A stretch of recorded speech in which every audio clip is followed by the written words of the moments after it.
Welcome back, party people. You are listening to Crossplay, our video game podcast here at the Whatnauts. It is Saturday, June 20th, 2020, and this is episode 30. Coming up on today's show, we are going to be talking about our first impressions of The Last of Us Part 2, all spoiler-free, by the way. And we will also be rounding up EA Play, as well as the Pokemon Presents events that happened this week, and also talking about how AT&T trying to sell WB games. We will get into all of that and more coming up in just a bit.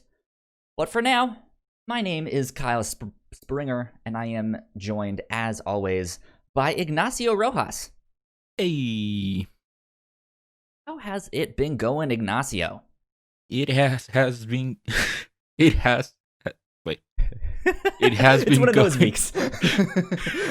Yeah, it's whatever week. Yeah, man. This week I just mentioned to you before we started recording. I felt like it was a light week in terms of video game news.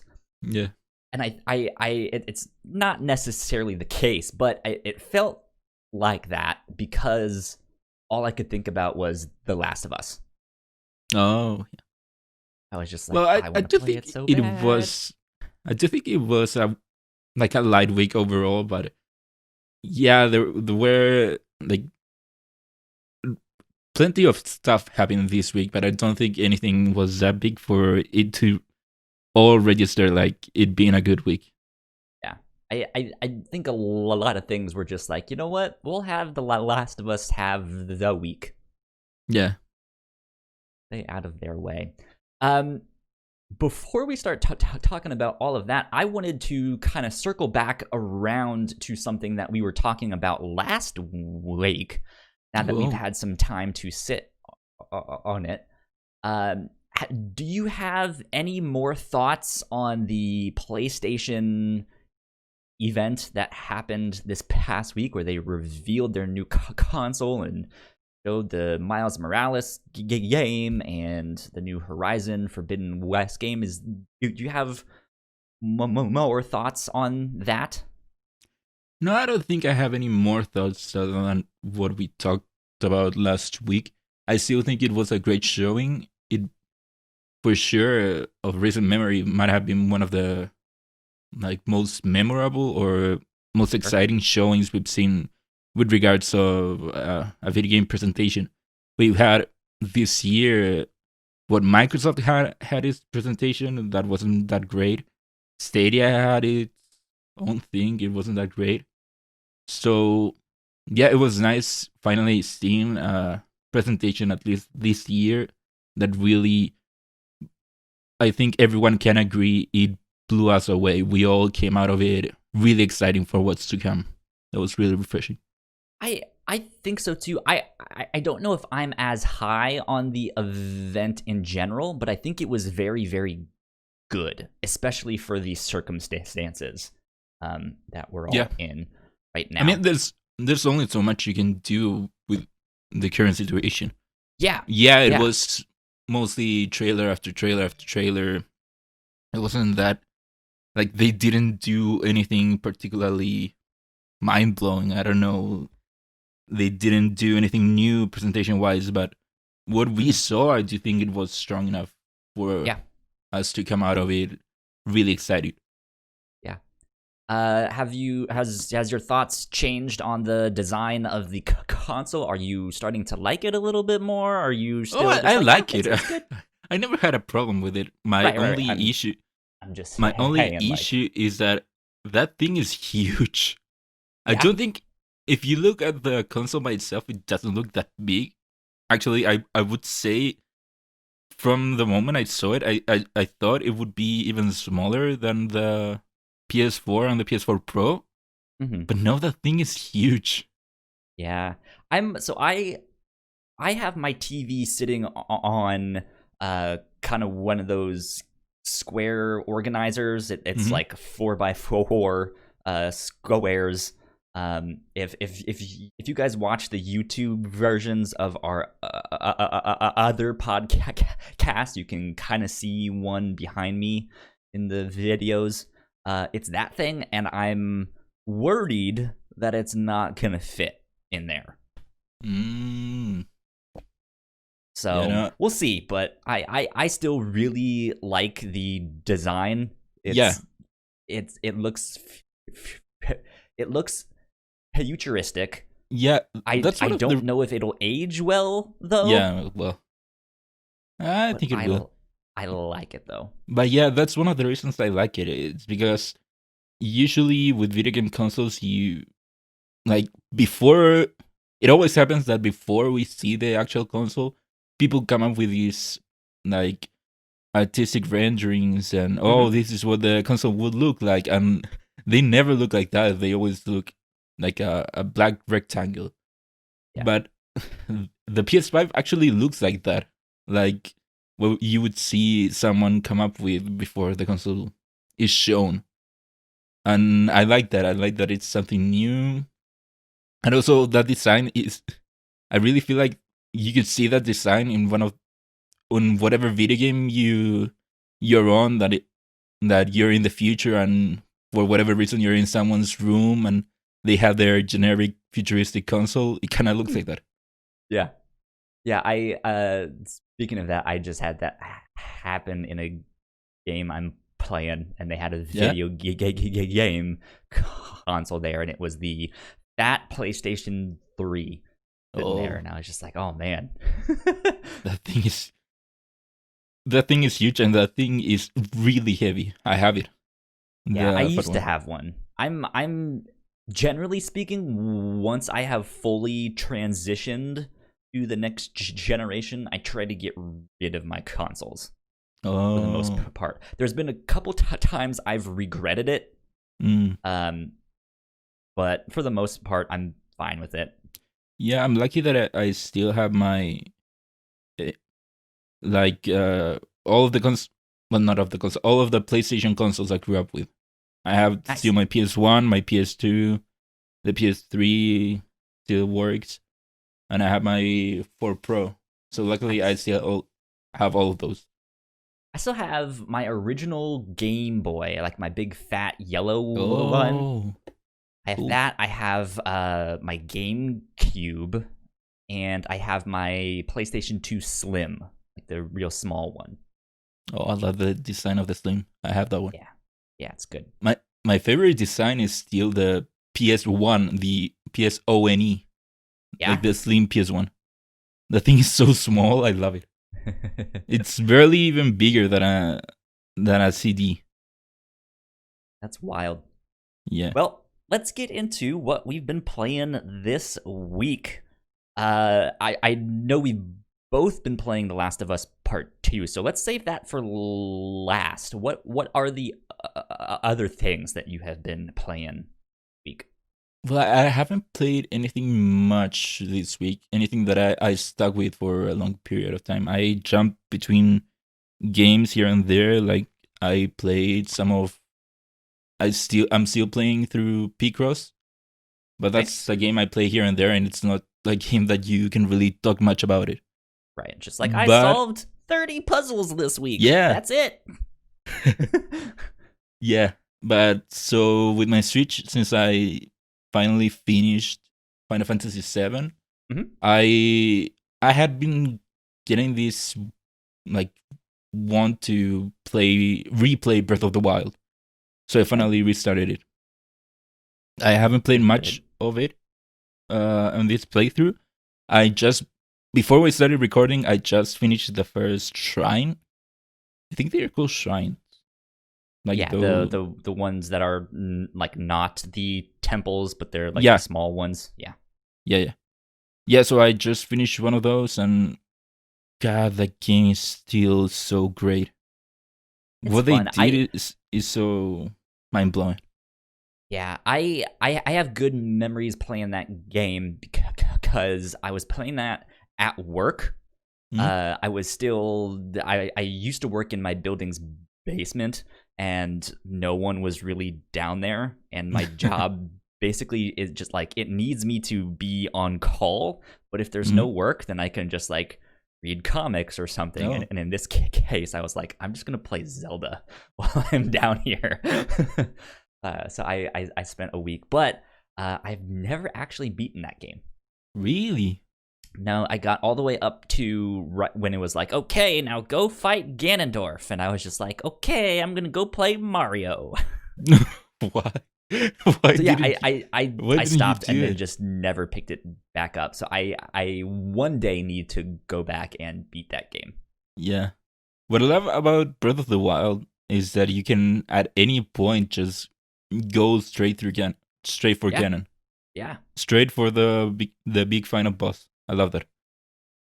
But yeah, one of the things that I really appreciated of the game is that they really put an emphasis on if you think you can do something, you can probably do it. Like, for example, right now when I was playing, usually when you see trees on any video game, they don't do anything. You can do anything. Can't do nothing with them. So what I did now was that I had an axe, and I thought, maybe if I swing my axe at the tree, it will drop some wood. So I did that. I gave it a couple of hits, and then the trunk, that's right, that's what it's called, the trunk. Yeah. That fell, and that started rolling down the hill. And I know if the enemies would have been there, it would have killed them probably. Yeah. And also how the physics work with all of the powers inventive. Yeah. I love that if there's electricity, you can electricity will work like it would work if you expose it to water, for example. I love that. I love the emphasis they gave to the physics of the game. I really love that. It's good stuff. And also how open it is, and how at first glance it might feel a bit empty for someone that's just looking at it, but going through it, you'll find that it won't take much for you to find something new, something out of the ordinary. You will walk a little bit and you'll find a camp of bokoblins, I think that's what they called, or you walk a little bit more and you'll find a lake, but the lake has something special on it, or you'll find a mountain and there's a cave in it. At first glance, it might look a bit empty, but if you pay attention, it isn't. And I love how this is one of those type of games where you and I can start at this exact same point and maybe go to the exact same part, but our journeys there will be completely different. You will experience things that I didn't. And I love those types of games. I like to refer to those types of games as Odyssey games, where it's more than just the story, it's the stories you create while playing it. It reminds me a lot of Skyrim. That's the other Odyssey game I love to. The other game that I love to call an Odyssey game. Indeed. But yeah, I haven't played much yet, like I said, of this replay of Breath of the Wild, but I'm really excited to keep going. Sounds good, man. Yeah. Other than that, I played a bit more of AC Origins. I have been doing that lately, where I kind of pick it up, maybe play through a few missions, but not do much in it. But the reason I wanted to actually bring it up was that, I don't know if you remember, but right around the time when AC Origins came out and Final Fantasy 15 came out, they both had like a crossover event. Both sides had crossovers. I do remember that because I used the Chocobo in Origins as my like transportation. I was like, hell yeah, I will run a Chocobo. Amazing.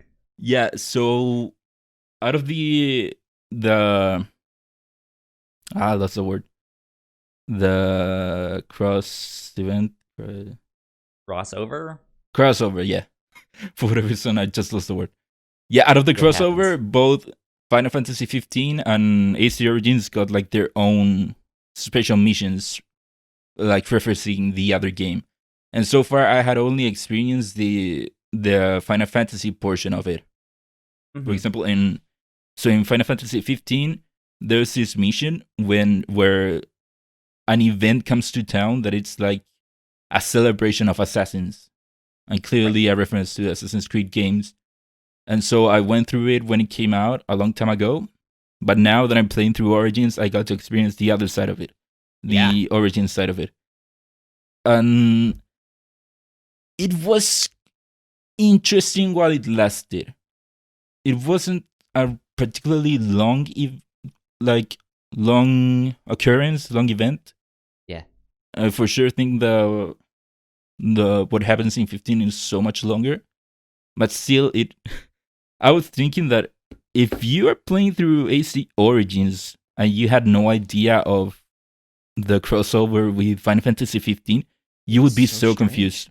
Yeah, because like it was something you just see this like comet hit in the desert, and then you go explore it, and there's like a small quest thing that you need to go do. But at the end of it, like you get this like a certain sword, I think, and then you get the chocobo as your horse if you want to use that. And so it's just like, I can use a giant chicken to ride around in now. Okay. You know, I was expecting like a full-blown chocobo, but it's more like a chocobo cross with like a camel or a horse. Yeah, I was kind of expecting more of a chocobo, a two-legged chocobo. But it's an interesting version of a chocobo for sure.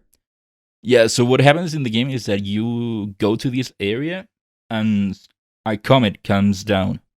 So you're going to investigate the rock that hits, and you see that the impact kind of like opened up this small chamber. So you go there and you see a painting that has these like lines. It kind of looks like a sundial. So, you know, it kind of represents time.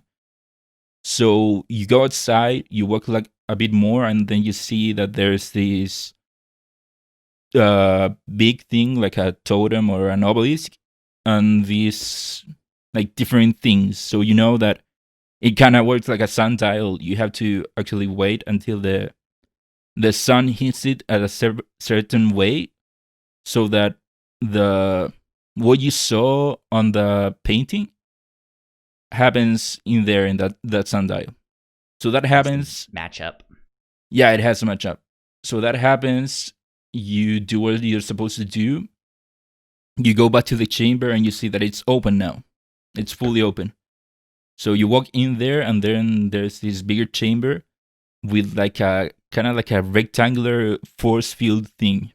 So Bike approaches it, and something starts happening, and all of a sudden, out in the sky, this being made out of swords comes out, flying all around, like completely out of place for ancient Egypt.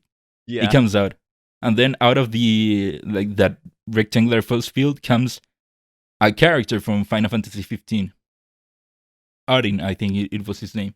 Yep. So he comes out, and then somehow fuses with that sword being, and then goes flying into the sky. And so that's strange. That's all. No explanation, no nothing. And so yeah, like, what was I smoking? What? Yeah. Did I take some drugs and didn't realize it? Yeah.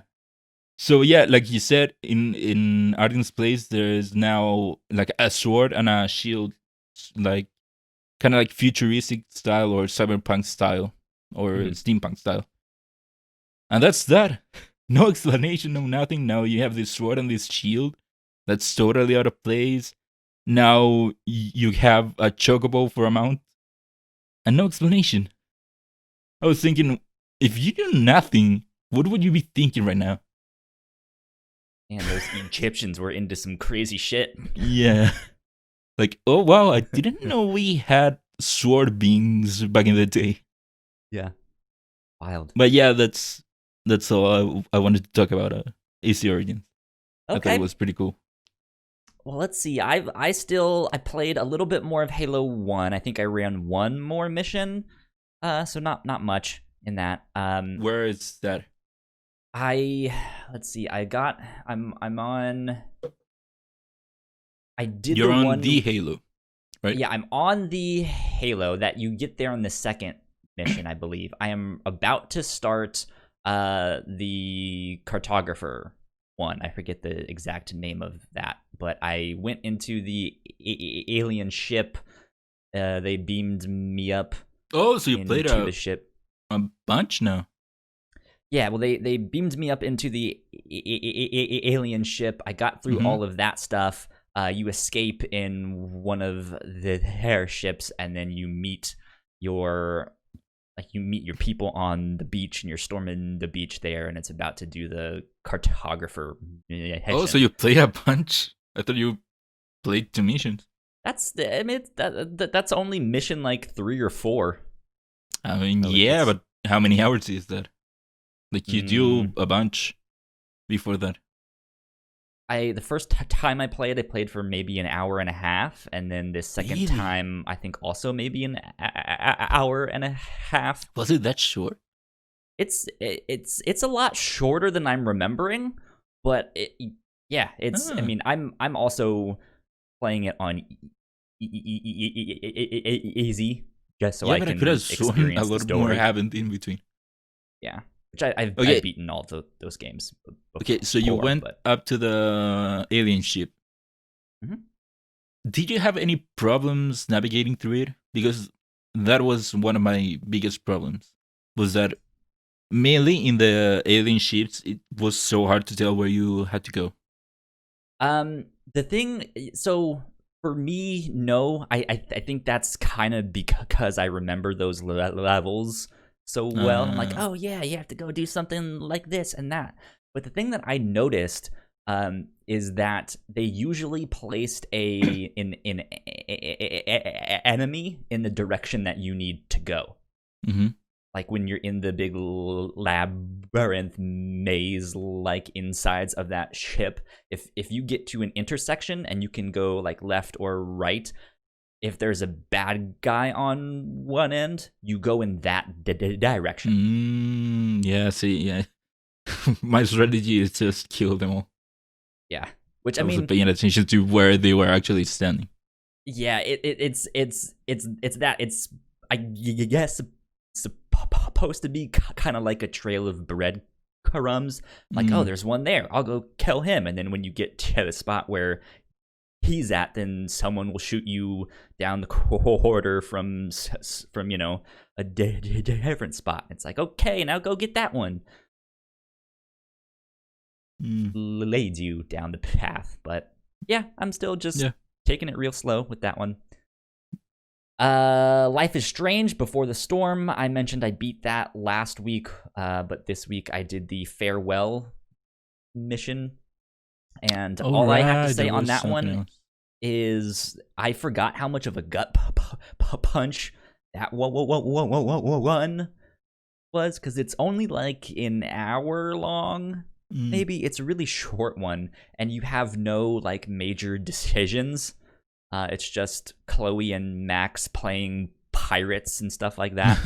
But at the end of it, yeah, there's just a major gut punch, and I was crying, and I was like, I forgot how emotional this is. Yeah, I remember back when it came out, the whole controversy was that part of the game, I think, was like you could only access if you had like a special edition or something, if I'm not mistaken. Yeah, if you pre-ordered it, you got the farewell. I think you could eventually also purchase it separately. Yeah, no, I think they ended up changing that to also being able to get it after the fact. Interesting. If I remember correctly, I don't know. I've never played Life is Strange, so I'm not that invested on it. Oh man, it's so good. Gears Tactics. I mentioned last week I moved it down to easy and was a little disappointed. One, that I had to, and then two, that it was a little too easy. It has now gotten to a place that is a lot more comfortable. I'm like, okay, this is the challenge that I want, but it's still not like super difficult. So I'm enjoying that a lot more now. The story is still just like, who cares? Just let me play these missions. The one thing that I do want to say about this is that I don't know if I like how they do the side missions in this game. So there are 3 acts to this game: the beginning, middle, and end. And in each act, there's about 6 to 8 chapters. Mhm. Each chapter is usually one mission, but every so often, to be able to do the mission for that chapter, you need to do a couple side missions. However, they're mandatory. So they're not side missions. Not really. And I don't like that.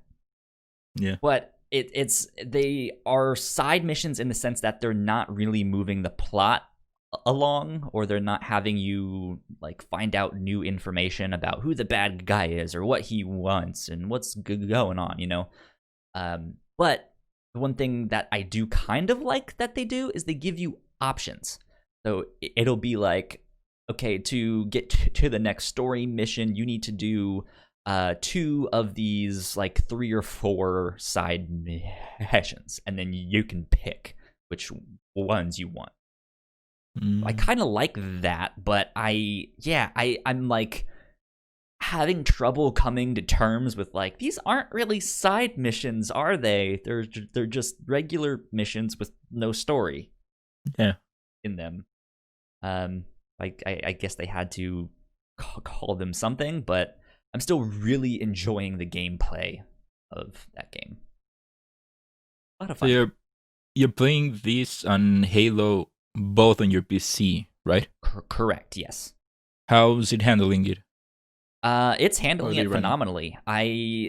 Gears Tactics has crashed on me once, and I've had a couple times. I've had 2 times where like a character got stuck on some of the geometry, and it was trying to complete an action and essentially was just stuck.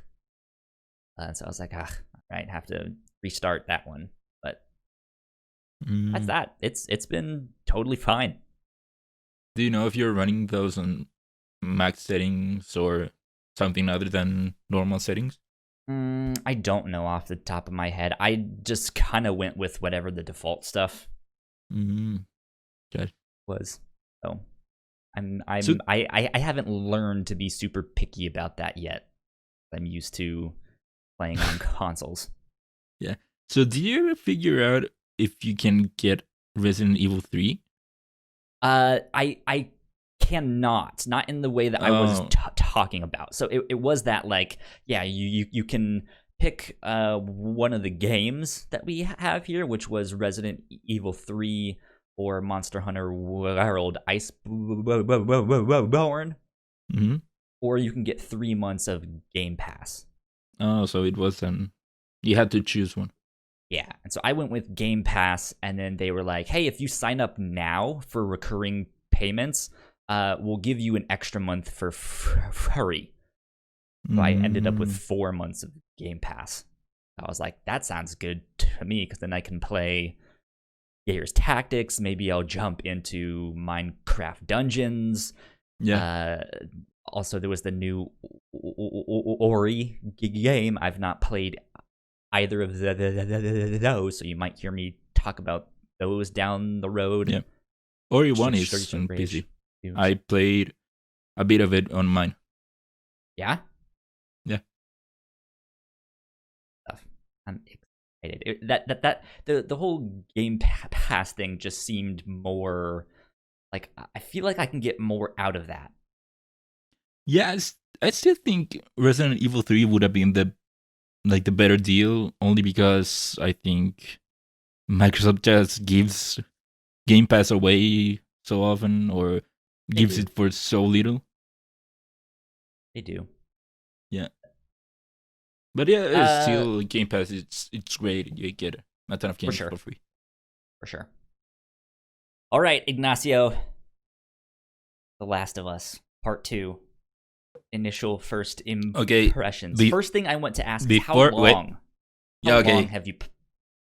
That's what I was gonna ask. Yeah. I played 2 hours 20 minutes according to the in-game clock. Okay, I am a lot farther than that. I am at Oh, like then 14 you better hours in. shut up. You So better yeah, shut up. all of this will be spoiler free. We're not gonna talk about plot Yeah. stuff, but I guess yeah, just general thoughts on the game now. How you're liking the mechanics? How does it feel? Yeah, what's your thoughts? My one criticism of the game right now would be that the start is a bit slow for Mhm. my liking. Like, I think The Last of Us Part 1 really gets going so much faster than Part 2. So that would be one of my bigger criticisms. Sure. The Some of the changes they did to the gameplay, I'm not a big of a fan right now. Like, for example, how they change your you upgrading the character. Like, before, on part 1, you would get the pills, obviously, on the while exploring, and then you could choose from a list of upgrades that you would want. You would pick and choose which way you want to go. They Yeah. didn't tie you to, oh, you have to do this one first, or if you want this one, you have to do the other one. And so I don't really like right now how in part 2 they changed that to where it's kind of like a tree in a way, where you have to get one before another, Mhm. even though these two aren't really related to one another. Yeah, it kind of makes sense, but I see what you're getting at. It works out in ways like, hey, if you want to craft better health kits, there's like a Yeah. health kit 1 Or better upgrade. health, or Yeah. weapon sway, or your listen Yeah, but then ability. if you want the like upgrade health kit 2, then you have to have the first one before Yeah, that. but that one makes Um, sense. But yeah, on so part 2, I from what I've seen, granted I've only played 2 hours, mhm. there's a tree where I think these upgrades on part 1 would have been separate upgrades, Yeah. Yeah. not on one line. Yeah, yeah, what you're saying makes sense because there's certain things that's like I don't really see why I need to learn this one thing before that if I actually favor that one thing Hmm. rather than this thing you're making me learn. Yeah, Um, but it's kind of forcing you into certain upgrades. other than those criticisms, the game, I think, really starts going like maybe an hour and a half in. Mhm. That's where it really kicks in. So I haven't played much of the game already, kicking it in. Sure, But one of the positives is that the game is gorgeous. It looks so good, it really and is. it not only visually, but the sound design is also pretty great. The the clickers, for example, already sounded so creepy on part 1, but on part 2, it's so much creepier because it sounds so much more realistic. And hearing them, oh, It's it gives me shivers. gross. Yeah. Are you playing on headphones or on Headphones. TV speakers? No, headphones. I Headphones. always play on headphones. Okay, cool. Yeah. Yeah, I've done a mix of both. Um, I had headphones in initially, but I had them plugged into my controller, and the audio was skipping Hmm. some, so I took them out, and it worked fine after that. But I've been playing with them all last night and today, and Hmm. yeah, it's the sound design is incredible. There's just so much more depth, not only to all those sounds, but just to Hmm. the world around you. So much more foliage and trees Yeah. and plants and just broken, dilapidated stuff. It makes it feel so rich. Yeah, and it's also nice finally seeing like a part of the world that hasn't gone to shit. Like on the first one, you would go through abandoned towns, you go through abandoned houses, but now on part 2, you start where the first one ended, where you go live with Tommy on his own like town, and it really feels like it's a town that's pretty much separate from the outside world. People are living kind of like good lives in here, so it's nice to see that kind of like that dichotomy between what's outside and what's inside. Yeah. Have you gotten into much combat yet? I wouldn't say much. Like I said, the game it starts very slow on combat. I think it's one of the reasons why it feels slow is that I don't feel like there's much combat on the beginning part. Have you gotten a chance to use the dodge button much? Like, what do you think of that? Yeah. Oh, I love that. I always love when games give you the ability to dodge, and I love that. I'm having some issues with the dodge button. Yeah. I don't feel like it's doing much for me. Really? I do know that. So I guess before I continue with all of that stuff, the accessibility features in this game are incredible.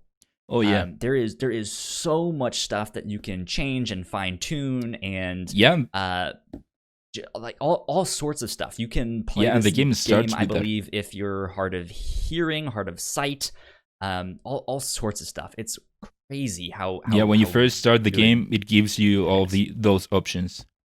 Well, you go through it before starting it. I think once you start the game, there's more of them. Like if for sure, no, but into the menus and stuff, because for sure. But what got my attention was that the game starts having you like it asks you, hey, how do you want certain stuff? Like the first thing you see is that the game offers you text to speech, right? Yeah, text to speech. Right. Yep. That's the first thing the game offers you. Yeah, so the thing that I didn't know that I found out today as I was talking to some people on Discord was that, if I was like, I don't really like the dodge button. It doesn't really seem to do much for me. It seems almost useless. They were like, you can fine-tune the sensitivity of the dodge mechanic specifically so that you dodge more when you hit that button, and it gets you away faster. Yeah, I didn't know that. Yeah, I looked at some more of the things. You can also not only change the difficulty at any time, but you can change the difficulty of different things. So combat can be one level of difficulty, while stealth is another level. How aggressive your allies are, or how scarce resources are, you can change all of that stuff. So it's fantastic. Yeah, with that. But so I'm finding this game right now. I have everything set to moderate, which is kind of just the default stuff that it starts you with. And I'm finding this game very challenging, but challenging in a good way. I am dying a lot. And it's, on one hand, a little bit frustrating, because it's like I'm hitting the dodge button and it's not doing anything.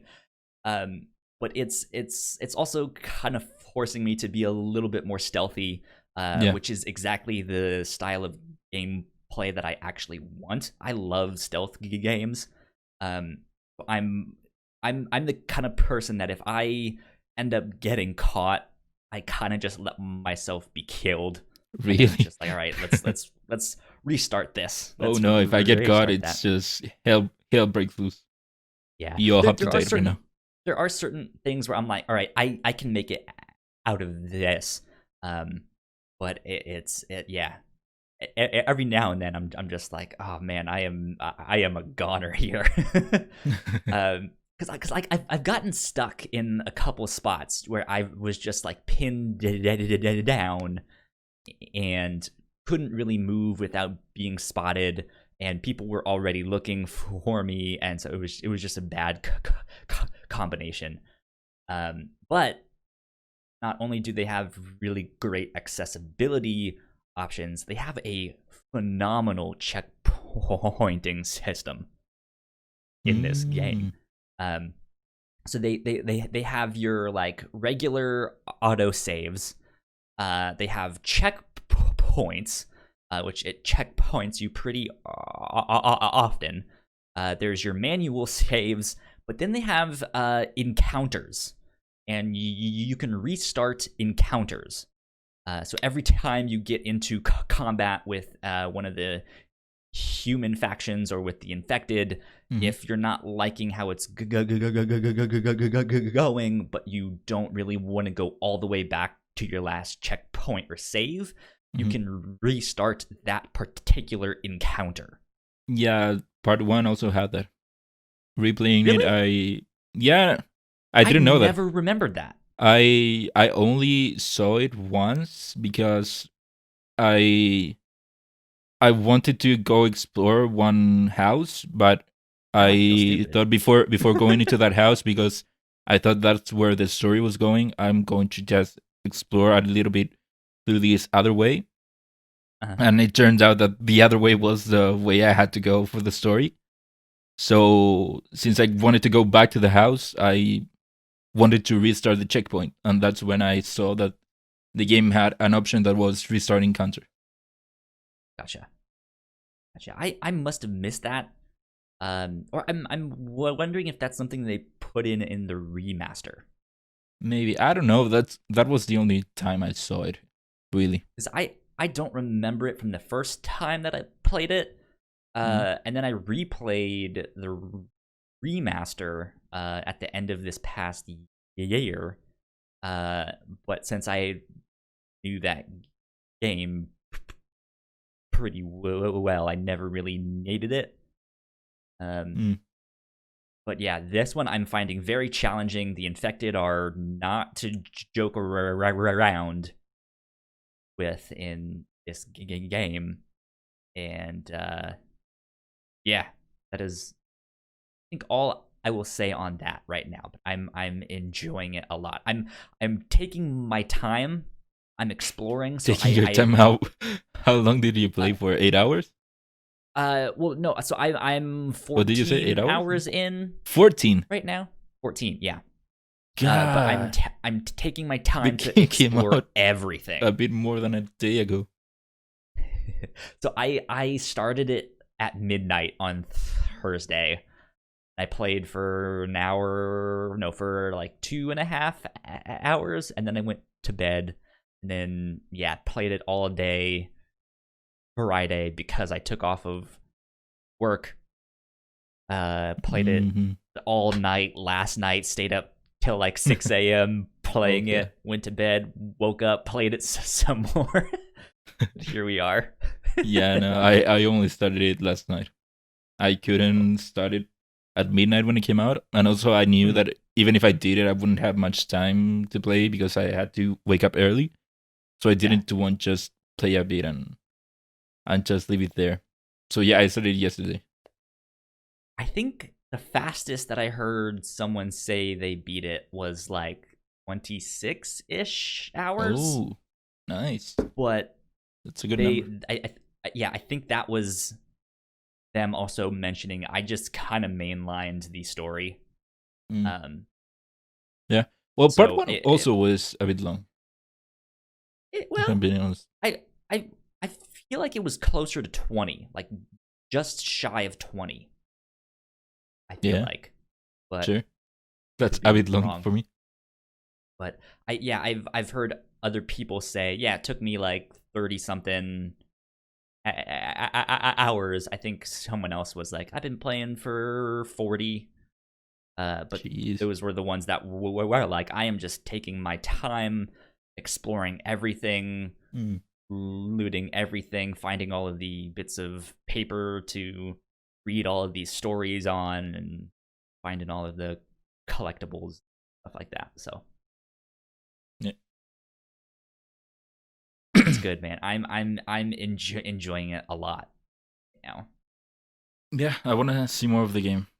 I want to explore it more. For sure. Well, let's put the brakes on that discussion for right now. I'm sure we will check back in next week. Let's move on to housekeeping. All right, if you guys did not know, we have multiple podcasts here at the Whatnauts. You guys can find out more information on our website, thewhatnauts.com, as well as your podcasting platform of choice. This month, we are also donating all of our Patreon money to the ACLU. We saw all of the Black Lives Matter protests, and we wanted to help out and donate some money as well. So if you guys would like to join us on Patreon, patreon.com/thewhatnauts is where you can support us. And again, all this month, all of our money that we receive on Patreon will be donated to the ACLU. However, if you want to donate and you don't want to join our Patreon, that is a-okay with us too. If we inspired you to donate, it would be fantastic if you could take a screenshot of your receipt and let us know so we can kind of tally up how much money we helped to raise at the end of the month. But if you do support us on Patreon, you can get all sorts of perks, including early access to our episodes. You guys can get all sorts of exclusive content at the $3 tier as well. And we'd like to give a big shout out to our Patreon supporters at the $5 tier. So thank you, Sam, for helping us out, for keeping the mics on. We love you a lot, and we appreciate everything that you do. Hope keep us going. Shout out to Sam. Indeed. Let's see. I think that is all. I should mention, I don't know how I could forget about this, but we just recorded our 100th episode of the Captain's Log. It will be out this week as well. We had a big celebration there. It was Melissa and me. We played some trivia. We played some Two Truths and a Lie. We played some Mad Libs with the descriptions of our podcasts and stuff. That was a lot of fun. It was good. You guys should go check it out. I had a blast recording that one. But I think that's it for housekeeping. So let's dive into the news of the week.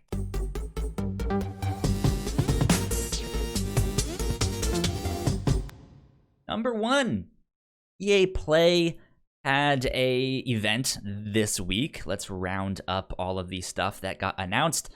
At that, I will read through these bullet points, and then maybe we can talk about a couple of them and dive in a little deeper.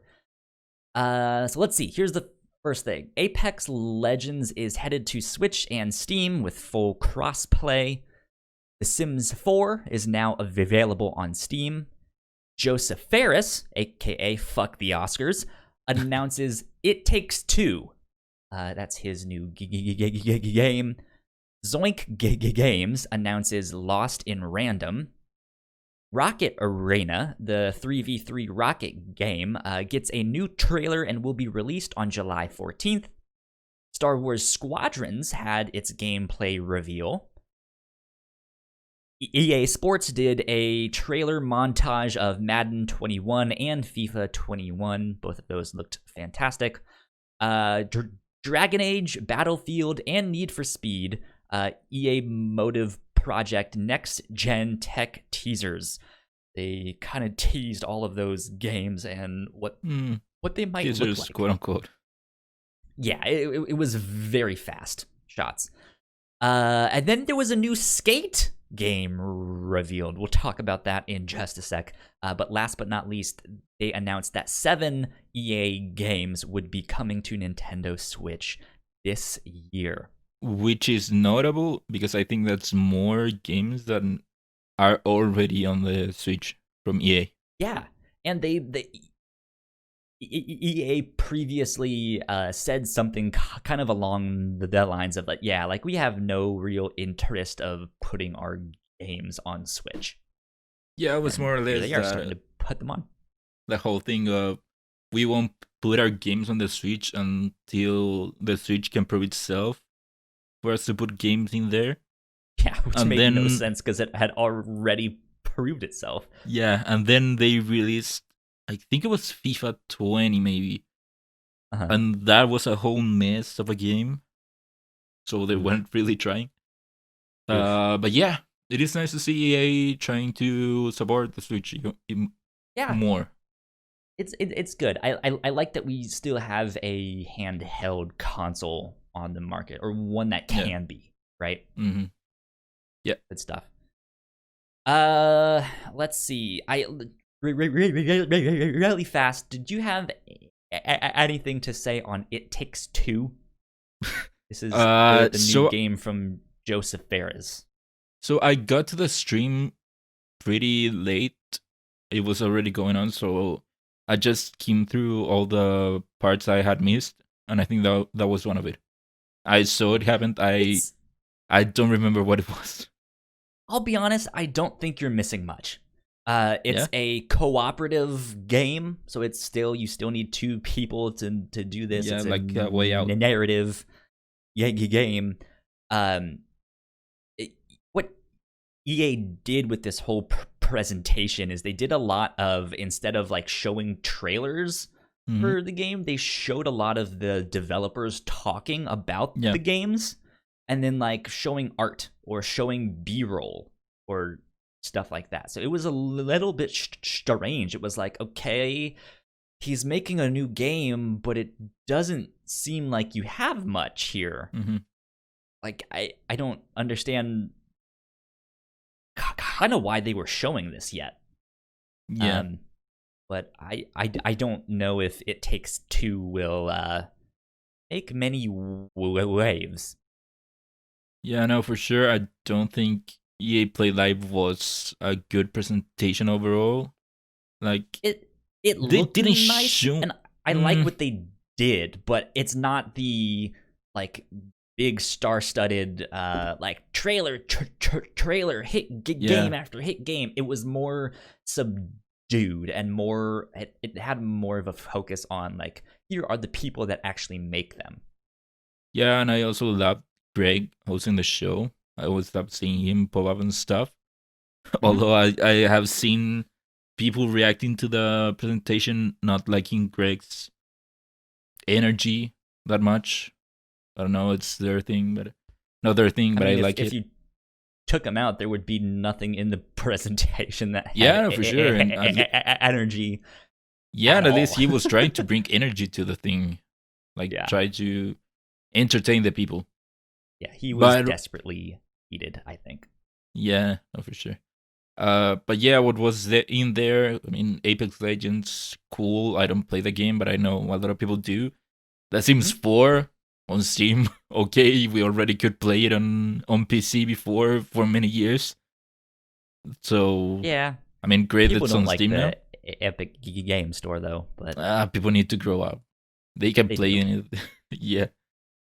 But It Takes Two, like you said, we didn't see much. So in games, huh? What about Star Wars? Oh yeah, no. I mean, Star Wars was the bigger presentation in here. Like overall, this was the only exciting part of the showing to me. Yeah. Regarding Star Wars, I'm interested in this game. Yeah, no, I'm not a flight simulator guy overall, or not simulator, but kind of like a flight combat game. Sure. Another type of person. I've never played the other Star Wars flying games, but it looked cool. It looked, at least for me, like I said, that I don't play those type of games. I'm really intrigued on this one. I think I will probably try it out. I like what they show. Yeah. I don't know, what about you? I'm interested in the story for this game. One thing that I heard IGN talking about is that this is from EA Motive, and they worked on the story for the first Battlefront game, or the second one, I think, right? That was the one that had the first one story. didn't have Yeah. a story at all. Right, yeah. And it's taking place in that same time period. So yes. I feel like they already have. I know that story had some kind of mixed feelings on if it was good or not. Yeah, I like it. I think since they've been playing around in that time period, it will be good for them to continue in that time period within the Star Wars canon. I'm excited for that. I really like the Star Wars Rogue Squadron games from back in the day, so if it's anything like that, I think I'm really gonna enjoy it. But I'm also kind of interested in the multiplayer. I'm not big on multiplayer games, but I like this idea that there's this like 5-on-5 aspect, and you pick what kind of ships you want depending on how you want to take down your opponent, stuff like that. Yeah. Like, this is going to be a bombing run, so everyone get bombers and stuff like that. I think that's really neat. For sure, the biggest struggle the game is going to have is that they have to do more than what we saw on Battlefront 2, because Battlefront 2 also had that same mode of dogfighting. So their biggest struggle will be trying to like justify having a game revolve around that, seeing as we already have a mode like that on another game. Yeah. I mean, yeah, that's the thing. I think they can introduce more and more ships. They can introduce new parts. They did say that there would be no microtransactions, that you can earn everything through gameplay. No, after Battlefront 2, EA has been so scared of introducing microtransactions. But I'm interested in that, or like building your own character and stuff like that. Like I don't know. Like, I think they have a good formula for the Battlefront games, and they've done well with that in terms of the multiplayer stuff. Yeah. And I think if they can translate that to, okay, what if that, but space battles? Yeah. I think that would be neat. So. But yeah, like I said, Squadrons was the only big thing we saw on this presentation. Kind of. Skate is the next thing. But I mean, they came out and said, "Hey, we're making Skate. Peace out." So I haven't checked it since they did the presentation, but they said, "Hey, we're making Skate." And everyone was like, "Oh my God, Skate 4, it finally happened." They didn't But say I was that. confused because they never actually said Skate 4. They just said, "We're making Skate." Yeah. I mean, and chances are it will be Skate 4, but yeah, there's that door open. Yeah, there's a few things that it can kind of go either way, right? They did say that we commented this into existence, which would then imply Skate 4. Yeah.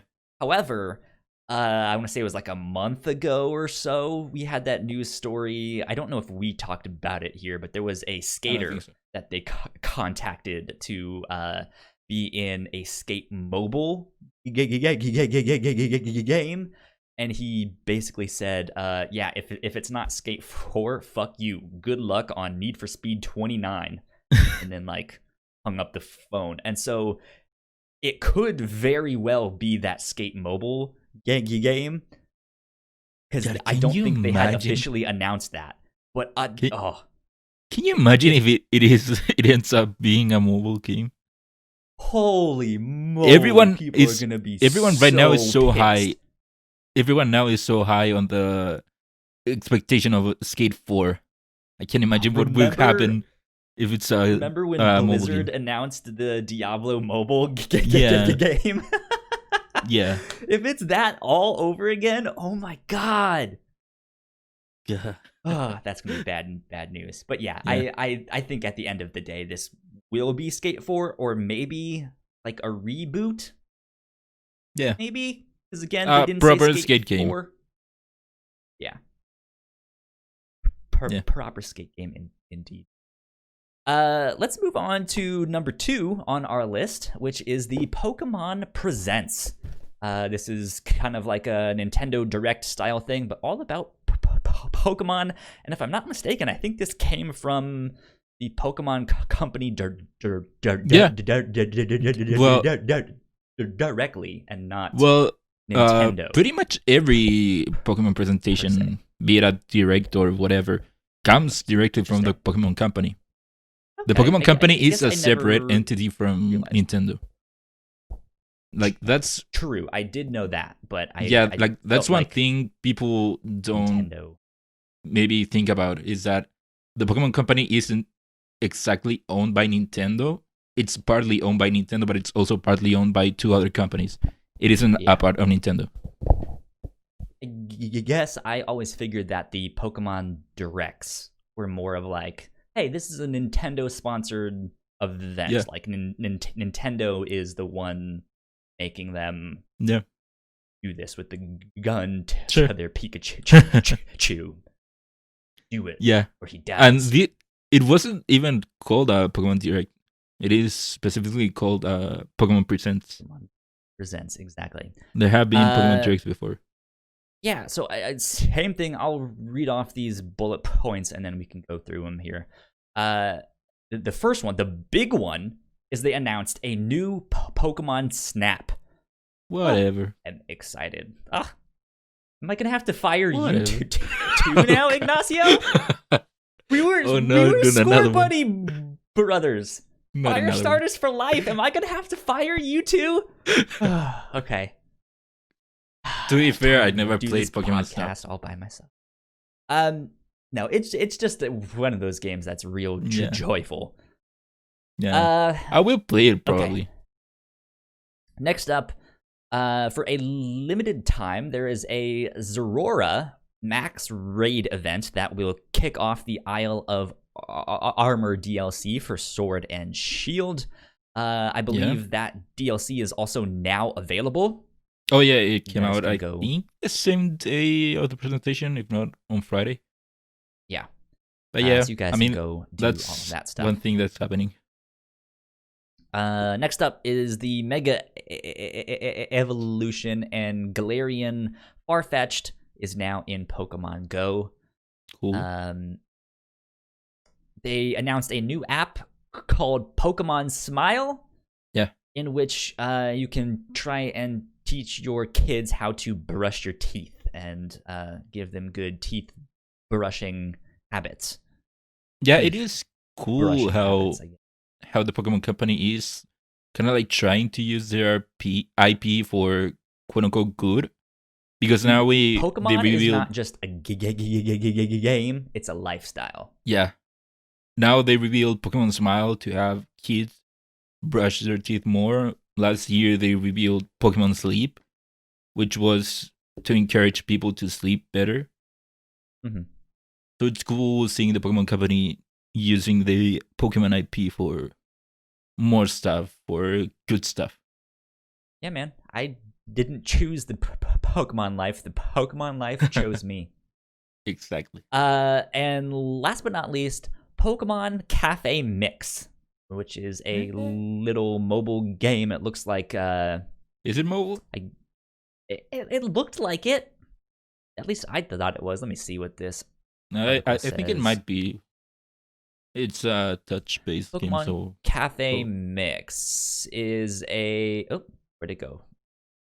Is a new free-to-play game for Nintendo Switch, iOS, and Android. Or as Nintendo refers to it, free to start. It's a puzzle game that involves running a cafe and serving drinks and dishes to Pokemon. Go. Yeah, not my thing. I saw the gameplay and I thought at least the main mechanic of the game wasn't that interesting. It kind of looked like a puzzle game, but a really easy puzzle game in that you just have to spin something and that's it. Yeah, it looked like one of those like bejeweled but not puzzle even games. It's way simpler than that. So. You just have to spin, like you have figures of Pokemon on screen, and you just have to grab and spin, spin, spin. And I didn't Oh.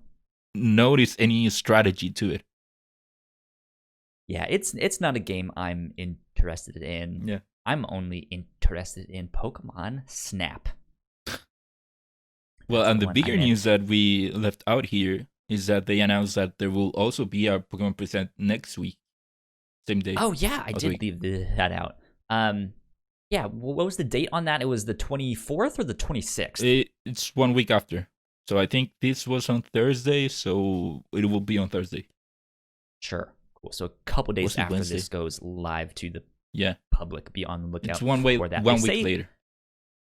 Yeah, they say they have some big news or some kind of new Pokemon related title. Do you have any thoughts on what that might be? Well, for sure we need a big Pokemon game for this year because we know of no Pokemon game for this year. Like I Do think we lately really they've been though? going for a yearly. I For, don't know if we need a yearly release on the main but titles, haven't they? especially now that they're doing DLC. Yeah, for sure. But haven't they been releasing games yearly lately? Because Sword and Shield was last year. I think a year before that was the Let's Go games. So yes, those did come a year after the Let's Go stuff, but I wouldn't put Let's Go kind of on that same level. Sure, yeah, but I think it is a bigger Pokemon game than just a DLC or what they just announced right now. Sure, So I think they have something big, but I don't know if it's it's gonna not be a their next mainline Pokemon game entry for. No, in their for mainline. sure that will come out. A newer, completely newer region will probably come out in 3 or 4 years. But Okay. yeah, I mean, people have been Okay. throwing around the next Let's Go game, a Let's Go game set in Johto, which would be That would really make nice. sense. But what I personally want to see is a remake of the Diamond and Pearl games. Thing. Yeah, I love that Yeah. generation. I think that was my first game generation. So I would really love to see them remake What those if games. And also it's the next game on the list. The last remake was for the Ruby and Sapphire games. What if it's not necessarily a new mainline or remakes, but it's re-releasing all of the Pokemon games on Switch?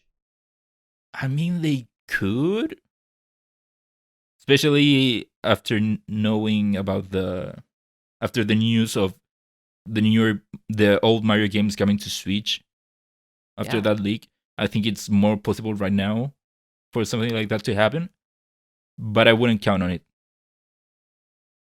Yeah, interesting. It'd be fun to go play like an old Game Boy style Oh yeah, for sure. Pokemon I on prefer the old Switch. style to what they could do to the remake. Yeah, interesting. Yeah. Okay. Yeah, I don't know how to wait. besides that, I don't really know what to expect, so I'm Yeah. excited. I mean, we saw more than what I expected for this week's Yeah. presentation. For sure. I was for sure only expecting for them to talk about the DLC and that. Only that. Pokemon Snap, baby! We did it! It's coming back! It's Yeah, great. yeah, It's you it's finally just get your new Pokemon Snap. it's one of those like it's not even like that great of a game per se, but it's just pure joy to go play it.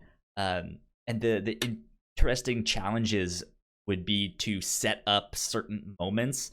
Like if you got the Pokemon to go to this one particular spot and do this thing, then like a secret Pokemon would come out and a new thing would happen. And so you just had to like experiment on like what else is out there that I don't know of that I can kind of manipulate to happen and stuff like that.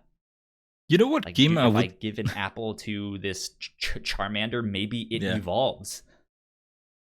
Stuff You know like what that, game I would like to see them bring back? Pokemon Stadium. Like that wouldn't Yeah, make sense right now, but I absolutely. would love to see them Absolutely. try bring back Pokemon Stadium. Yeah. What was Pokken Stadium on? Or No, Pokken was a Pokken fighting game. Tournament? The last Fighting game? Stadium quote unquote game we saw was Battle Revolution for the Wii. Okay. But yeah, the problem is that I don't think right now it would make sense for them to make a Pokemon game on consoles that would be purely fights, since we can get the same quality of fights on a regular Pokemon game right now. Like Yeah, before, they're kind of. that was the draw to those games, was seeing Pokemon battles on 3D going on. Yeah, they're kind of combining their own properties Yeah. there with that one. You know what we need? Hey You Pikachu, the sequel, right? With the giant Sure. microphone that we can attach to the Switch to just Sure, yell at yeah. Pikachu. Bring it back. No, we don't need that. Yeah, cool. I'm excited for the Pokemon stuff. Moving on to number 3, a new Crash Bandicoot game has leaked. This is coming from Alessandro Barbosa at GameSpot. And they write, following a tease dating back to November 2019, Crash Bandicoot 4, It's About Time, has leaked thanks to listings filed by the Taiwan Digital Game Rating Committee. The listings state that the game is being developed for PlayStation 4 and Xbox One with Xbox Series X compatibility, according to the box art. No official announcement has been made regarding the game, nor do we know when one might be coming. Although ratings board listings are often solid predictors of impending reveals. Yeah. Interesting stuff. Yeah, I mean, New Crash this pretty Bandicoot.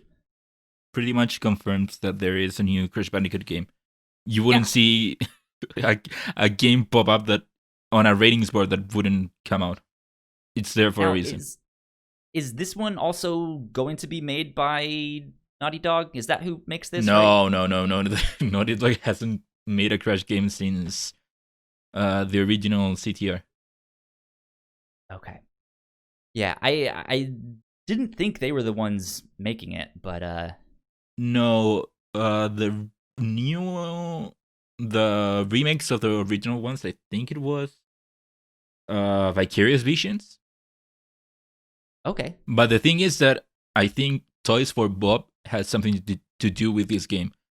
And I know they had some sort of tie to... I'm either thinking of the Crash Bandicoot trilogy, the newer one, the remake one, or CTR or Spyro. I know there's a connection there with Toys for Bob. I'm not sure.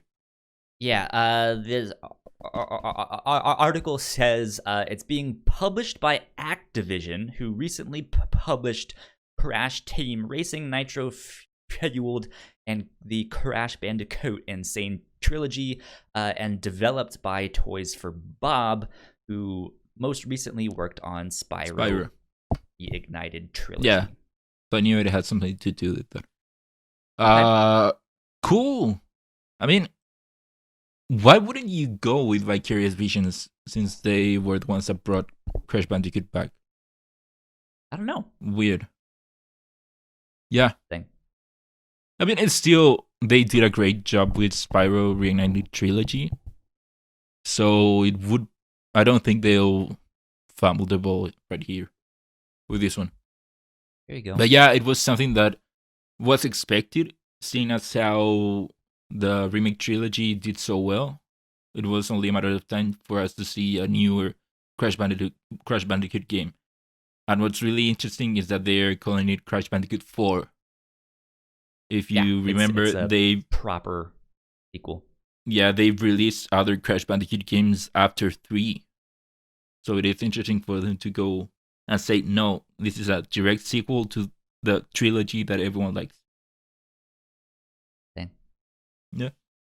Good stuff. Cool. Yeah, I can wait. I will say, for those of you guys playing The Last of Us Part 2, be on the lookout for a spoof of Crash Bandicoot Nah. in that game. There's a little Easter egg. Kind of funny. Yeah. Yeah, but moving on Uncharted to 4 had number one, 4. too. What was that? No, that Uncharted 4 also had a callback to Crash Bandicoot. You could It did. actually That was play a big level. one, 'cause you could actually play it. Yeah. Yeah, that was pretty wild. cool when it happened. Mm-hmm. That was good. That was fun. I was terrible at those games. I'm not a big Crash fan, just because I'm so bad at them. I'm like horrific. Did you play the Insane Trilogy? No, I did not. Yeah, I highly recommend those. They're a great game. I played some of the originals. I'm not sure which one, but it was on my friend's PlayStation 1 way back in the day. Yeah. And then, of course, I played it when I played Uncharted 4. So, yeah. No, I love the Crash games. Died miserably. I have fond memories of them, the original trilogy. Good. Good stuff. Number 4, PAX is going digital. I'm actually surprised that they hadn't canceled up until now. I kind of forgot that they were still happening. But yeah, they are now going digital. This is coming from Sharif Saeed over at VG247, and they write, PAX organizer Reed Pop has announced that it's merging this year's PAX West and PAX Australia into a special digital event coming this September. Because neither of the two events will be taking place physically, fans instead have 9 days of festivities to look forward to in PAX Online. It all kicks off September 12th and goes on until September 20th. Attendance is free, and organizers are working to recreate as much of the event as possible digitally. Yeah, it was to be expected. Yeah, another convention canceled. What surprises me and sticks out to me with this one is 9 days. 9 whole days of stuff. That's a lot. Yeah, but you have to assume that right now, if you've been paying attention to anyone doing digital content, people are more willing to do stuff now that it only takes a camera and you can be on your home just to do anything. So I think right now, for them, it's easier to get more people on board to do more stuff. That makes sense. And that's more days need to. I'm just wondering if it's gonna be like an all-day thing of like, hey, we start at noon and we end at 6, or if it's like a 2-hour-long thing of just like, hey, from that time to that time every day for these 9 days, we'll have something. No, I think it's the all-day event. Event, man. But yeah, I mean, so much stuff is happening. Yeah, Hummer. Yeah. Goodness. But for me, as someone who, of course, had no expectations of going to PAX, it's good for me that they're like now focusing on a digital event, since that's mostly how I would consume the event. Yeah, that's good. And the attendance is free for everyone, so anyone can participate. This is making me think, though, and like look back on IGN's Summer of Gaming, Jeff Keighley's Summer Game Fest stuff, and I think now that we're kind of in the middle of it all, there's way too much. I don't necessarily know when things are exactly. I think somehow they need to condense. But not as much. Like I like that it's a longer period of time and it's more spread out, but I still like I don't think having IGN do their own thing and Jeff Keighley do his own thing and GameSpot do their own thing, and now PAX is doing 9 days of stuff. Like, it's hard to see how this is helping now. Yeah, but I do think now that especially now that we left the week that E3 would have been going on, I do think that we'll see things slow down. And I do think that at least, say, for this coming week or the next coming 2-3 weeks, we will get a good pace of stuff to come. Hopefully. Yeah. And for PAX, that's on September, so I doubt there will be much going on. It's still a ways away. But yeah, like I really don't think Jeff Keighley has made much of a splash except for that Unreal Engine that they did. I don't think we have it on the doc here, but was it Monday or Tuesday Keighley is having a presentation? Maybe both days. I didn't see that. I mean, I know he's still doing stuff and he's watching along with all of that stuff. He's still doing interviews. Yeah, but now I've personally found myself going to IGN's stuff. Yeah, I think at least up until now, Keighley's thing has been nothing more than a glorified Google Calendar.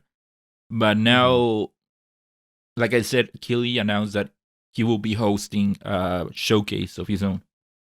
I think it might be 2 days, not one. But yeah, it's early next week. And actually, coming back to the Crash story, one of the Keighley said that there will be a big announcement or not a big announcement, but an announcement from a big company on his thing. So people are speculating that will be the new Crash. Especially since, and we didn't talk about it, people have been getting this, what's it called, a jigsaw puzzle for Crash Bandicoot. People have been starting to get that like late this week. Missed that. But yeah, so that makes sense. It is going to, yeah. So Keighley is now having more stuff to do, more stuff to show. Cool. We'll have to pay attention to that this next week then. Yeah. But let's move on to number 5, which also kind of has a secondary story with this one. But first up here, number 5, WB Games is supposedly up for sale. This is coming from Dean Takahashi over at VentureBeat. Writes, AT&T is offering Warner Brothers Interactive Entertainment division up for sale, according to a CNBC report, as well as our own reporting. Citing unnamed sources, CNBC said Friday that potential bidders included Take-Two Interactive, Electronic Arts, and Activision Blizzard. If the sale happens, it would be a major change for Hollywood and its relationship with the industry, as most major studios are opting to get out of the game business, reversing a trend from earlier decades where they loaded up on development studios. And then I'll read this next bit here, this next little story. WB Games to be shown at DC Fandom is coming from Liam Croft at Push Square. And they write, there might be a bit of uncertainty surrounding the Warner Brothers gaming division after it was reportedly put up for sale, but that isn't stopping those developers from announcing their latest titles. DC has just announced the DC Fandom, a virtual event where fans can come together to celebrate the brand on Saturday, the 22nd of August. Most importantly, it will play host to, quote, new announcements from WB Games, end quote. What do you think about all of this? Yeah, this story for me kind of comes out of nowhere because I would guess, WB Games is actually making good money for WB and so AT&T. So it kind of comes out of nowhere to see them trying to sell their gaming division. And WB Games, let's not forget that includes several studios.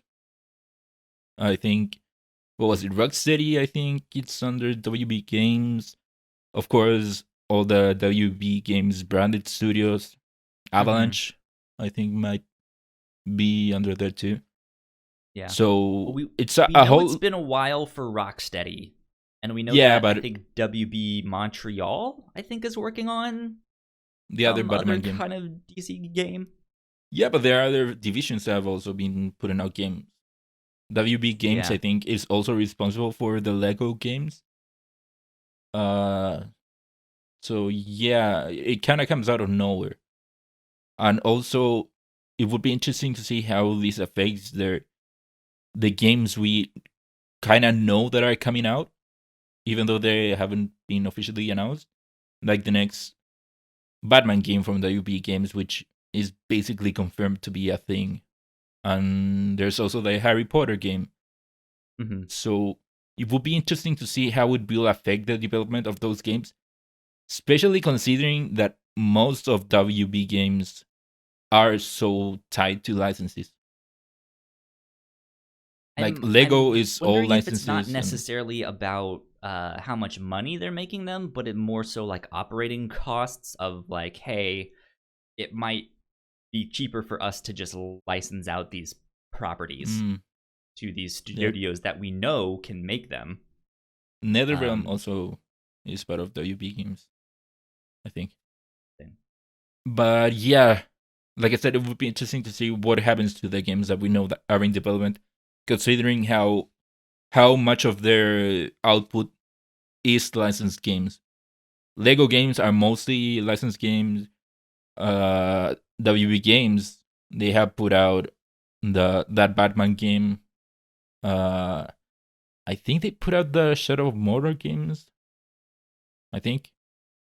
That would make sense. What else? There's the how did I forget the name? The Mortal Kombat people. Isn't that NetherRealm? Yeah, I know I said it just now. For whatever reason, I forgot. I was gonna say it's like you just said Yeah, I mentioned. NetherRealm. I think it's them. Yeah, so NetherRealm, of course, they have Mortal Kombat, which is original IP, but then they also have the Injustice games, which are of course part of the WB games. So yeah, I would prefer not to sell not for WB not to sell WB games because of that, of how it could impact the games. Because let's be honest, even though they are licensed games technically, they are mostly great games. So seeing someone tinker with that, I don't want to see that.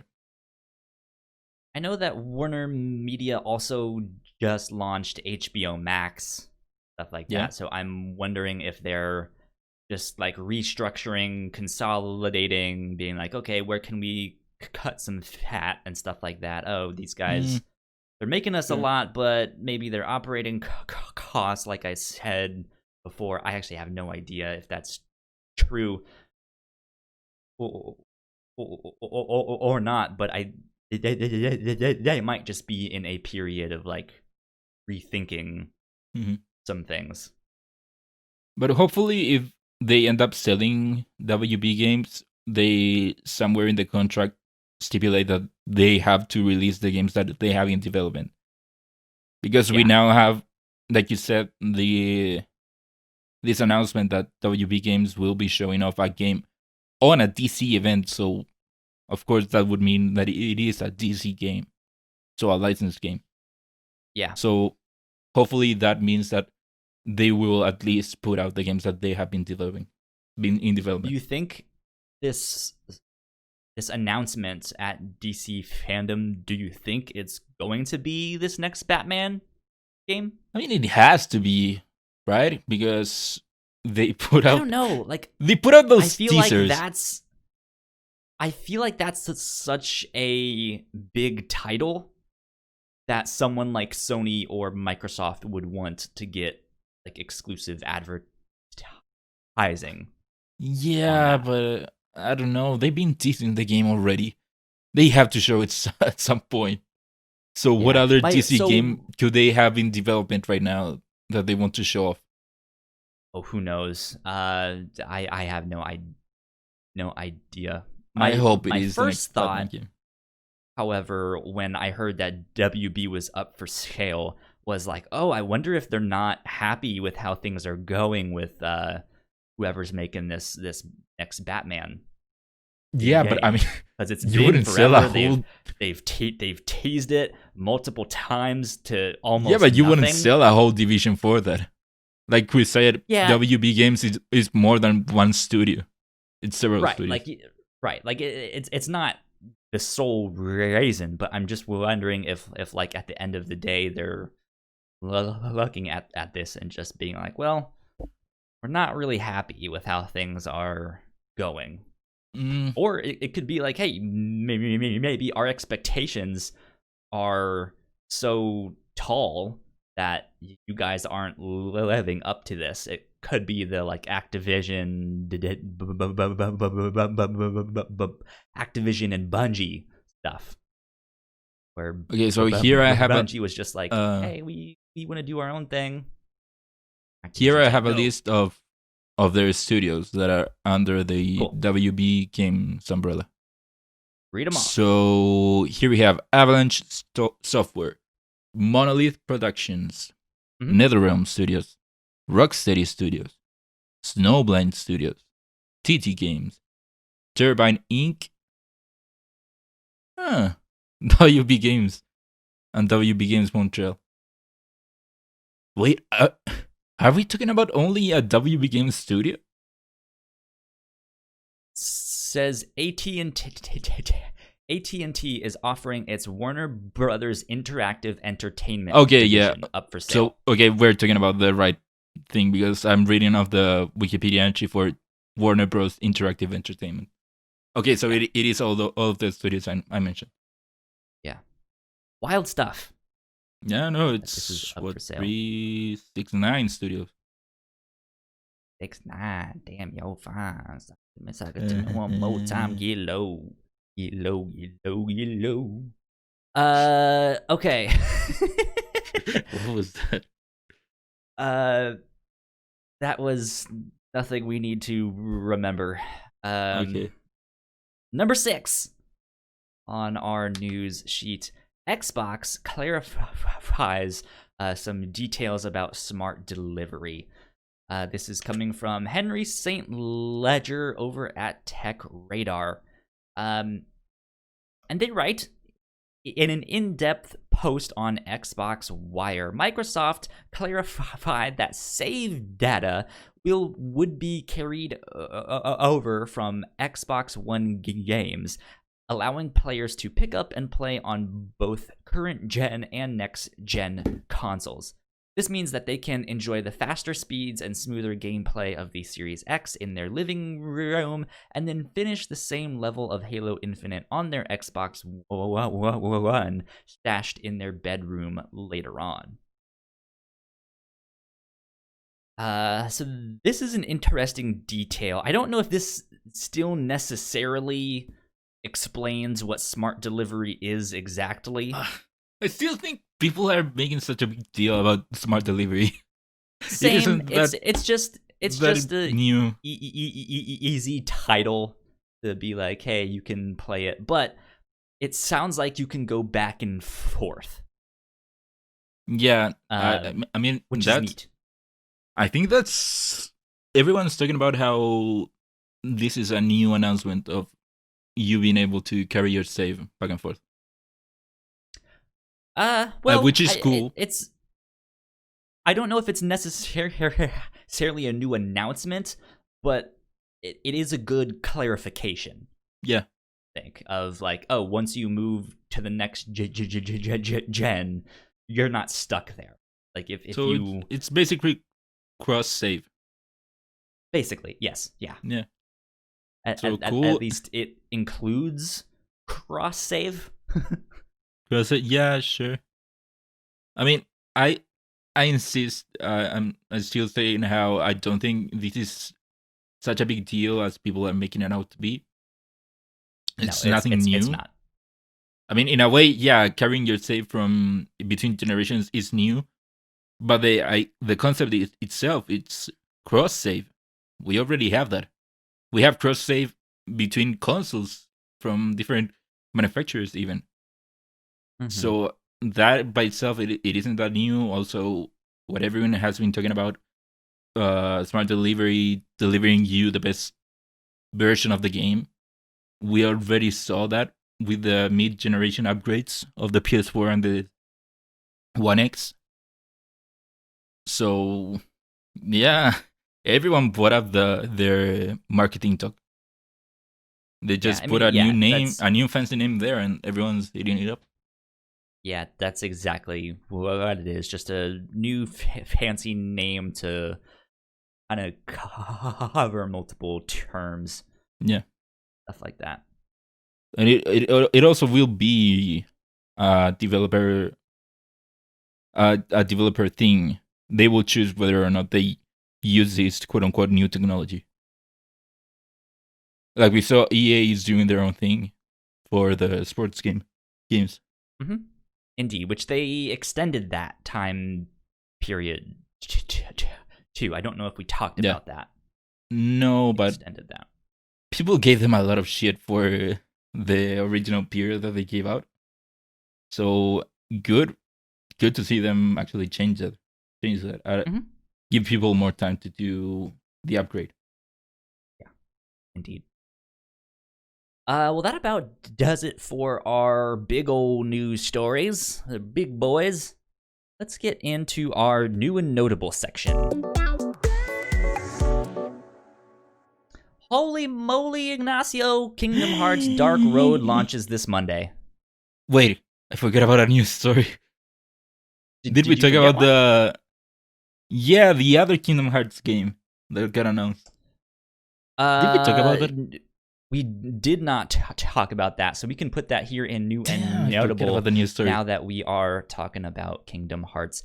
Do you remember the name of this new Kingdom Hearts game? Symphony something, Melody something with music. I think it's Melody. Melody of Despair. Music Melody 365.2 B sharp. Hey, all those titles make sense. They do if you about play the game, but they're like inside jokes. I love that. I love those titles. Yeah. But yeah, so if you have it, go ahead. No, if you didn't have it, I was going to talk about Dark Road. Yeah, go ahead and talk about Dark Road, and I will look up what this new game is. Yeah, cool to see a new Kingdom Hearts game come out so soon this Monday. From what we've seen, I'm not that high about it. It looks a lot like what we already have with Union Cross, same style. It might be a different gameplay, but I don't know. I don't actually remember that much of the gameplay of Union Cross. But yeah, it's cool. I will probably check it out just because I want that story. Hopefully, it's easy to get that story and you don't have to go through much of that mobile game bullshit to get to it. The Twitter account has been showing off like what do you call it, screenshots and information on the new characters. It does seem like we'll get more characters other than Xehanort and Ericus. They have shown off more characters that will also be in the story. So cool. I guess it's cool that we're getting a new Kingdom Hearts game so soon. Yeah. And so then this other Kingdom Hearts game that they announced is entitled Kingdom Hearts Melody of Memory. Of Memory, that's what it was. Yeah, and it appears to be a rhythm-based game reviewing some of the greatest hits of the series' Disney-inspired worlds. So it looks kind of like you're running down a pathway kind of similar to an endless runner, except bad guys are standing in your path, and as you get to them, you have to attack them, or you have to hit the button to collect the coin and stuff like that. So Yeah. Interesting. Yeah, it's cool. I didn't see that coming. The announcement came out of nowhere. At first, I thought, when I saw the title, I thought that people were just talking about them releasing another concert. So it was cool to actually see that it is a new game. Yeah. What's weird is that they're using old models. Really old models. I mean, I guess they would work on phones now. I don't think it's coming out on phone. I don't think it's coming out on phones. Let's see. It's coming out on consoles. This year on PS4, Xbox One, and Nintendo Switch. Yeah. So I know. I don't think it has to do with the Switch. I don't think the Switch for sure can run at least better than what we saw. So yeah, it's weird that they're using models, not even from Kingdom Hearts 2. It looks like Kingdom Hearts 1. The Sora you're seeing on the trailer is from 1. Interesting. So that's weird. But what's cool about it is that at the end of the trailer, they teased that they were going to that the game will have more story for what we've gotten lately. Like more story continuing Kingdom Hearts 3. Even on that style, which is so weird having both styles in the game. Interesting. So that's like there's most intriguing part. Trailers that they do, stuff like that at the I don't think the games. I don't think it's going to be a secret trailer. The way that they are teasing it, I would expect it to be more of maybe a short gameplay section. But yeah, that's what has me more intrigued for the game. Of course, it looks fun. It has a ton of music in the game from what I saw. So I would probably get it if it was just that. But yeah, having more story for what we last saw, it's of course so great. Next up on our new and notable section, Quantic Dream has released a couple of demos of their games, like Heavy Rain and Detroit Become Human, on PC ahead of their full release. Surprised they are not out yet on the PC. I would have thought that they had come out a while ago. Yeah, I thought they did too. I also thought that Death Stranding was already out on PC, but I guess it's not. No, that one I knew it hadn't come out yet. We just got the technical specifications for the game. Yeah, like I think I saw that or something and was like, oh, it's still not out yet? Huh. Okay. Yeah. After that, Nintendo released a new game called Jump Rope Challenge this past week. I believe it's free on Switch, if I'm not mistaken. And it's just a jump rope game. You take your Joy-Cons and pretend like you're jump roping. Just like what we talk about with the Pokemon Company bringing out games that are kind of meant to help people to do good stuff with their IP. Nintendo is doing something similar to that with them releasing this game for free, which is meant for... We know right now people aren't being active because they can't go out. So we'll give you a free game just to be a little bit more active. I thought that was pretty cool. I haven't tried it out yet because I have forgotten about it, but I might at some point. Have to go jump some rope. Yep. There you go. Imaginary rope. Also, West of Dead is now on Game Pass. This is a game I've kind of been interested in. I think I might eventually try it out. I don't remember when exactly it came out, but it looks like a kind of isometric shooter action game. I wouldn't call it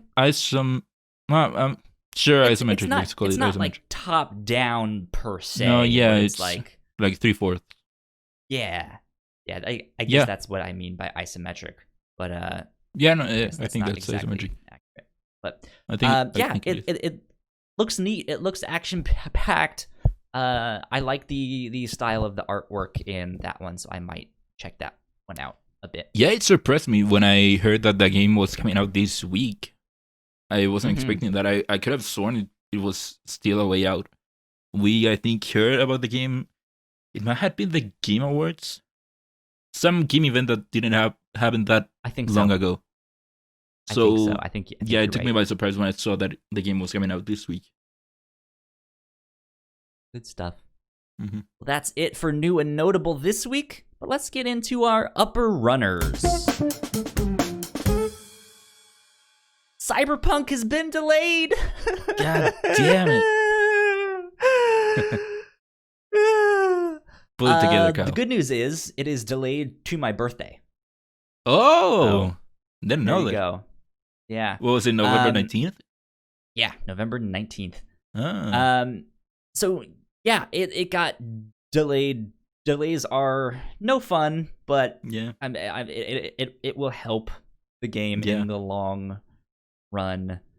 The one thing I do know about this is it will be playable, I believe, at launch now on the next gen consoles. Well, it's playable, but they said that they were gonna do like an official patch to like up-res it and stuff. So it's not gonna be. Well, if you remember the official. Yeah, it won't be. It won't have an upgrade when it launches. But if you remember, we talked about it a couple of weeks ago. How Sony came out and said games going through the certification after a certain point will have to be playable, like tested for PS5. They have to be playable on PS5. So it doesn't surprise me in that sense. I would expect the same for Microsoft. But yeah, they came out and said that the like quote unquote next gen version of the game, that patch won't come out until later, which is kind of a bummer.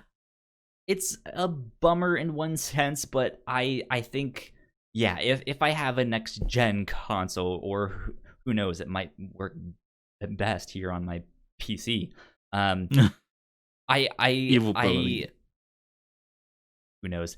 I think I would be okay with that because the hardware is better and faster and stronger. Oh yeah, no, so I feel like it would just run a little bit smoother. No, for sure. I mean, it being on next gen for sure is going to give it some improvements, but it won't be. It will be improvements like faster loading or a more stable frame rate, or maybe if the game allows it, better frame rate. But it won't be something made for next gen. Right. It will be something that it can take advantage of the newer hardware, but it isn't made for the newer hardware. Makes sense. Yeah. Ignacio, we have some Google Stadia news. At least it's not bad news. Kinda. Well, yeah. So Google Stadia Premier Edition gets a price cut from $129 to $99. But it will no longer include 3 months of Stadia Pro for free. Which kind of makes sense. I think I heard someone talk about how if you get Stadia, I think they give you a month free. So at the end of the day, I think right now, I think it's a better deal. Yeah, so I think it's a better deal to take away the 3 months for free for just $30 less. Yeah. I think it's a good deal. But speaking of Stadia, on with the Stadia news, Stadia announced a new Connect coming July 14th. I literally saw no one tweet about this. Yeah. Except for someone saying, holy moly, no one tweeted about this.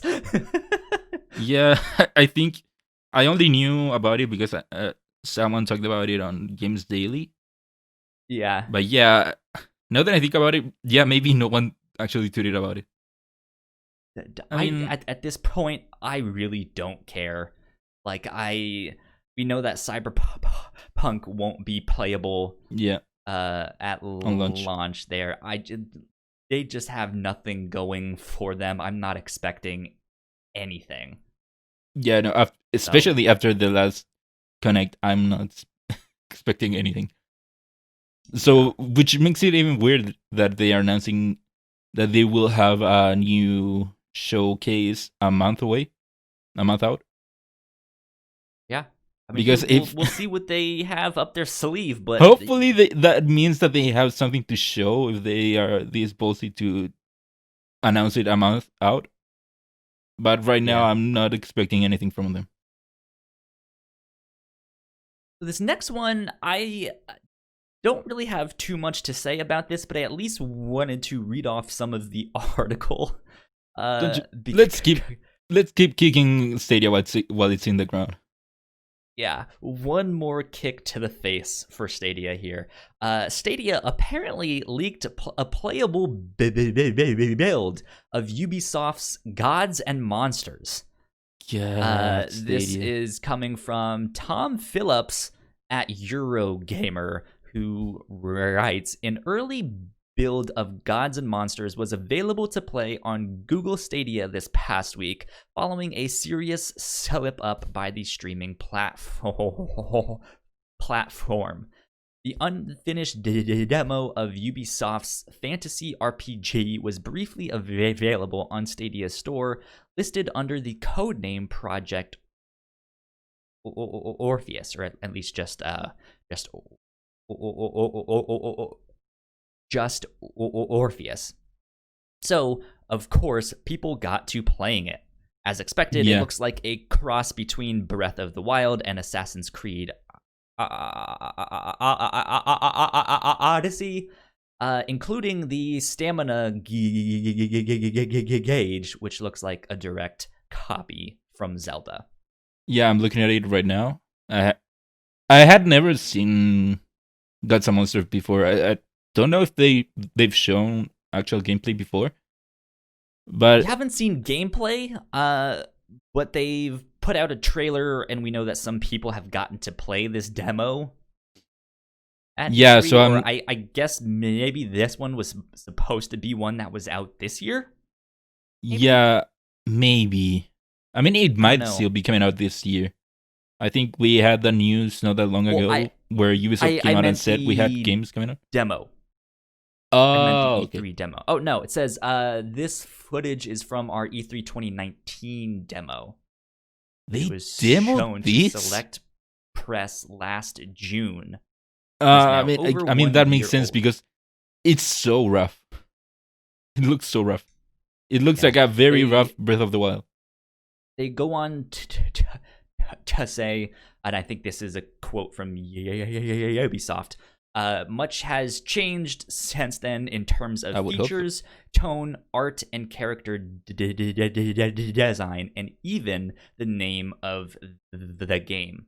We are hard at work and very excited to finally show players what we have created at the end of the summer. Have you seen the gameplay? No, I have not. You should, because I mean, you don't really have to, because just imagine Breath of the Wild, but looking so much rougher. I mean, it looks like a shameless rip-off of Breath of the Wild. That's what it looked like in the trailer that they showed. It just looked like Breath of the Wild, but maybe more with that like Unreal Engine Fortnite look. Sure. To it. I mean, like I said, the gameplay looks pretty rough, so I'm not seeing much of that here. Not in terms of like smoothness, but just like art style. Where things are a little bit more cartoony and style. Yeah, it kind of looks a bit cartoonier, but I don't know if that's on purpose or because, like I said, it's a very rough demo. But yeah, no, it looks like Breath of the Wild. It kind of looks like it plays like Breath of the Wild. It even has a glide mechanic similar to that of the paraglider for Breath of the Wild. It, like you said, it has that stamina meter pretty much like Breath of the Wild. I'm looking right now at the guy scaling a surface pretty much like Breath of the Wild. It really is Breath of the Wild. Let's be honest. Ubisoft does Breath of the Wild. But yeah, no. We'll see what that ends up looking like. Oh god, I just got to a part with a temple. It really looks like Breath of the Wild. God. But hey, I wasn't excited at all for Gods and Monsters before, but now this has me pretty excited. Yeah, I'm interested in the game, but I would like to see what it looks like now, since it apparently because it got delayed indefinitely, like you started to mention, but it looks like they're gonna be showing it at the end of the summer. Maybe, yeah. Ubisoft has their own presentation next month. Yeah. So you could expect that to be shown there. Yeah.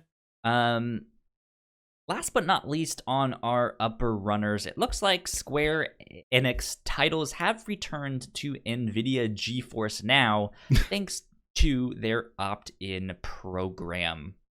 God, if it's finally not Stadia, some good news. If it's not Stadia, it's NVIDIA GeForce. Well, that's the thing. Like, NVIDIA GeForce was promising. Like, it looked good. It was like, oh, this is actually kind of what we want, or like one of the things, and it just got hit time and time again of like, oh wait, we didn't know our games were on this thing. No, we are not letting you do that stuff. And then I think it was like a month ago they were like, we're changing this to an opt-in program. So right now developers and publishers have to opt into our service, and it looks like Square Enix has signed back up. Yeah, it's great seeing instead of someone good for them opting out, opting in finally. Hopefully this means more people will come back to the service. Like you said, it really sounds like a promising service. It is really one of the things we want from this whole streaming world. Indeed. Well, I think that about wraps us up for all of that stuff. So, Ignacio, what are you looking forward to playing this week? I'm assuming it's going to be more I don't know. Last of Us Part 2. I don't know what I will play or not. Right now, I don't have anything I want to play. Yeah, The Last of Us Part 2, of course. Yeah, that and Breath of the Wild. Sure, and who knows, more prequels at some point. I am definitely going to be playing more The Last of Us Part 2. I think that's pretty much going to be the one that I'm mainlining of just like, I'm playing this game and that's it. I might play a mission or two from Gears Tactics just to give me a break, because that's when I can kind of play during work. While I sit here at my desk, I can just have it on my PC and it's turn-based. So you have multiple monitors, right? I do, yes. So I have a work laptop. Yeah. You can do both. Laptop though, so I can do both indeed. But yeah, I'm all like in video game mode right now. I have a big 2-liter of Mountain Dew. I am not sleeping much. I haven't shaved in a week. It's been like 2 days since I showered.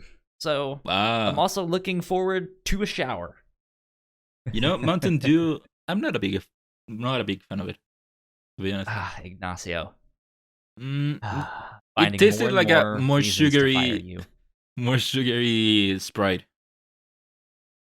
It's not Sprite though, but I see what you're like I said. I'm it more is sugary still a citrus Sprite based thing. It's my second favorite soda, but it's the one that I drink the most, or I used to when I would have caffeine and stuff. Second favorite after what? After Coca-Cola. Oh, okay. Good old classic Coca-Cola, but you like the that regular very. Yeah, I don't have it very often because it makes my teeth feel sticky. And I don't like Yeah, that, but so I stick with Mountain Dew, which does yeah, not that's do that. mm, So, well, that's the reason I don't drink regular Coke. I'm a big fan of Coke Zero. gotcha. It's the same taste, but not that you don't have that whole aftertaste, the whole thing with your mouth after. Yeah, I like the aftertaste. Like I enjoy it. It's just the like I don't. caramely, syrupy, sugary Yeah, stuff. not Just too much like my sugar. teeth feel a little sticky. So Yeah. oh well, Mm-hmm. oh well. But yeah, I'm in full on gamer mode right now. Yeah. Good stuff. Ignacio, where can the people find you on the internet?